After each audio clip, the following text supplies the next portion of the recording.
में घटना घट गईल, पाकिट केतना के चट गईल, केतना के चट गईल। नेपाल में घटना घट गईल, पाकिट केतना के चट गईल।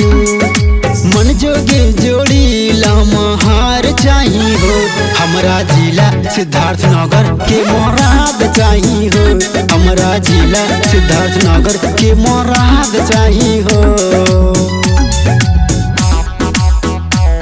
मोराद चाहिए हो, सिद्धार्थ नगर के मोराद चाहिए हो।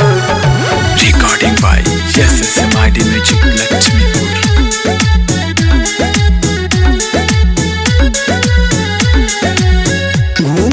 बस्ती बलरामपुर और बाहर वहाँ के मरद फेरू चढ़े न दोबारा, वहाँ के मरद फेरू चढ़े न दोबारा। घूमे बस्ती बलरामपुर और बाहर वहाँ के मरद फेरू चढ़े न दोबारा, चढ़े न दोबारा। एक दिन दो दिन के गरज चाहिए हो, हमरा जिला सिद्धार्थ नगर के मोराद चाहिए हो, हमरा जिला सिद्धार्थ नगर के मोराद चाहिए हो, मोराद चाहिए हो, मोराद चाहिए हो,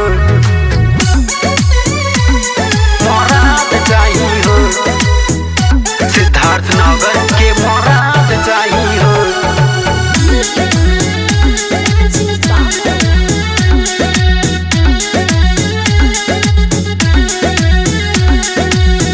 अनमोल सुबास सुने रामकेश महेश हो, आगे में तहर रोहित मुकेश हो, आगे में तहर रोहित मुकेश हो।